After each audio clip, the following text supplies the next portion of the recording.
Assalamualaikum warahmatullahi wabarakatuh.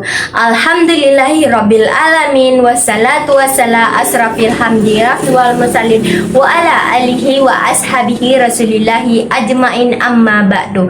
Pertama-tama marilah kita panjatkan puji syukur kita atas kehadiran Allah Subhanahu wa Ta'ala yang mana telah memberikan rahmat serta karunia-Nya sehingga kita dapat berkumpul pada presentasi hari ini.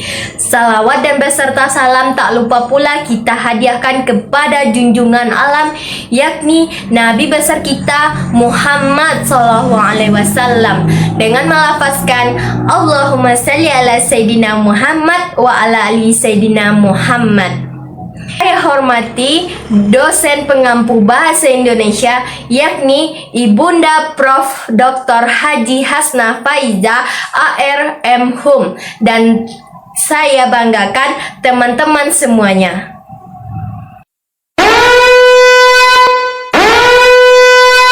Muhammad Rezal dengan nomor urut 23. Nurjanah nomor urut 21. Syahmila Hapina dengan nomor urut 20.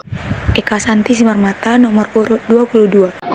Muhammad Diki Alfiandra nomor urut 24. Membangun konteks teks laporan suatu penelitian mesti didokumentasi secara runtut dengan mempertahankan bobot nilai keilmiahan. Laporan disusun dengan menjelaskan seluruh bagian dari penelitian, dari awal sampai akhir. Suatu penelitian juga mestinya dipresentasikan atau disebarluaskan kepada halayak umum. Tujuannya untuk menyebarluaskan ilmu yang ada di dalam penelitian.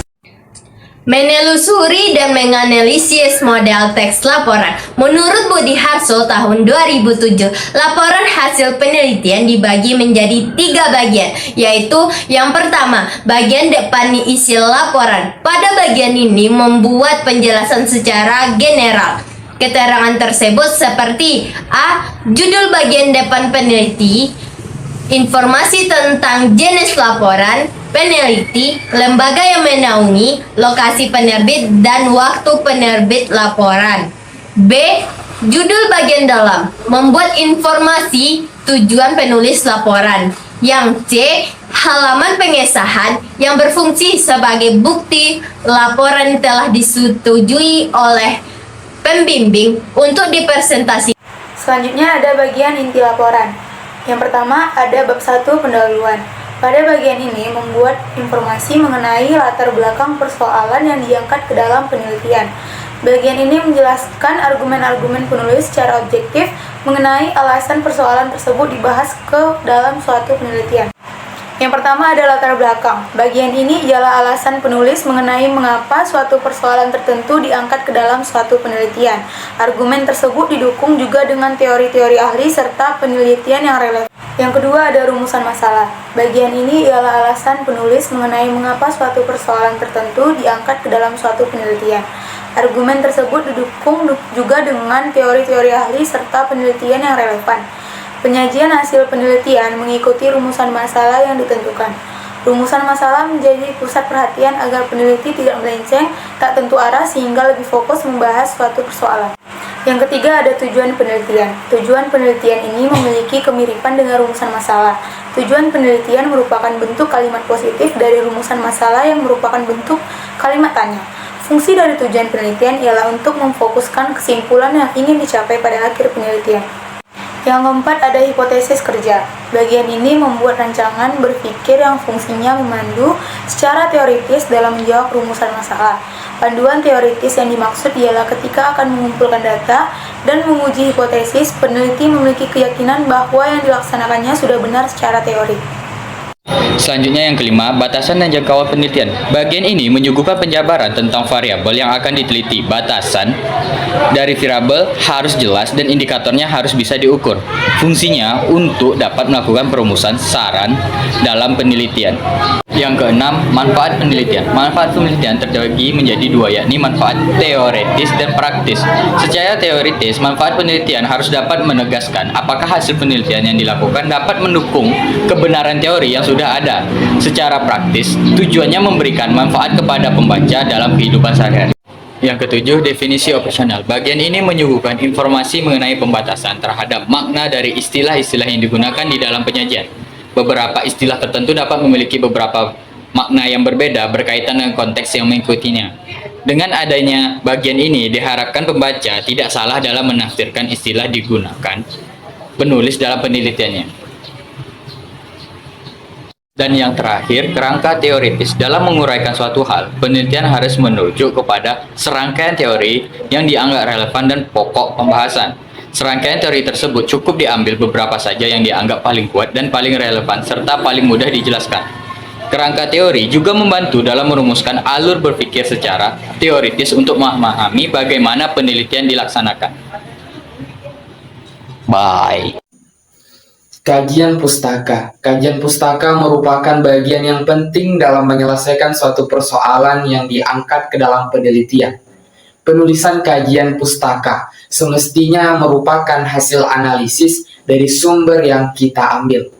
Teknik yang dapat digunakan dalam mengumpulkan kajian pustaka ialah dengan parafrase, sintesis, dan kutipan.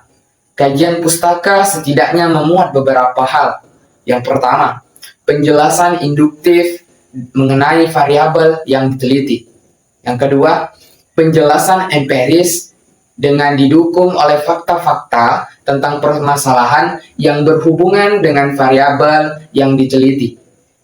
Dan yang selanjutnya, persoalan yang dihadapi berkaitan dengan variabel yang diteliti, sehingga mendorong peneliti untuk melakukan penelitian.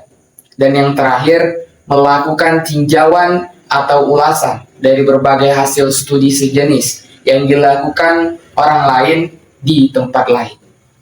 Nah, selanjutnya teman-teman, kita akan membahas tentang metodologi penelitian.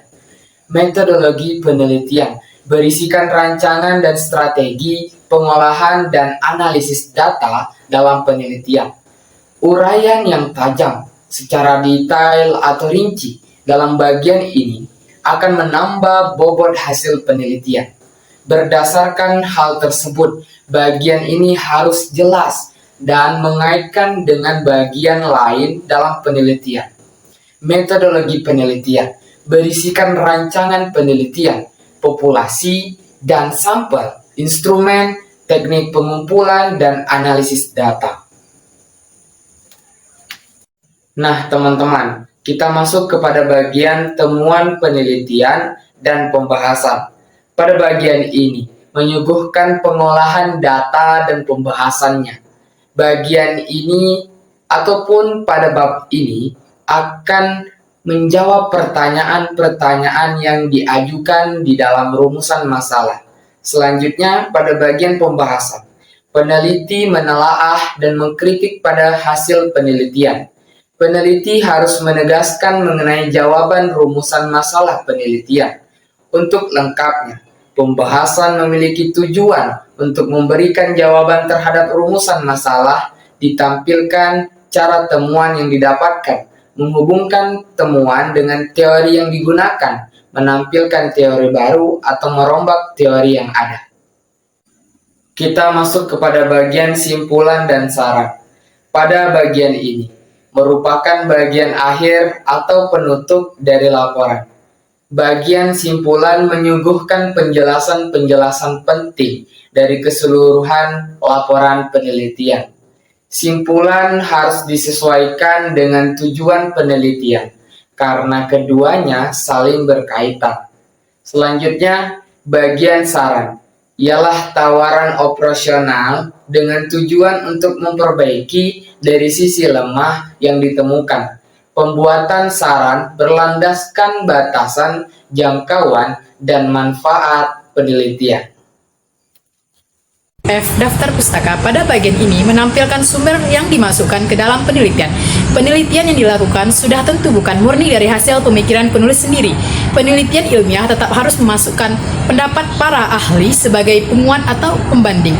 Informasi, sumber referensi harus dimasukkan ke dalam laporan penelitian.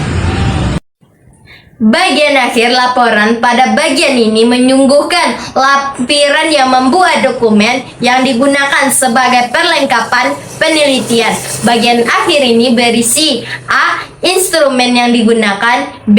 Hasil analisis instrumen, misalnya bukti hitungan tingkat kesulitan butir, analisis validitas, dan analisis reliabilitas. Yang C.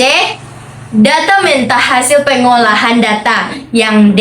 Tabel hitungan data mentah. Yang E. Hitungan statistik atau matematis hasil penelitian. Yang F. Data pendukung. Yang G.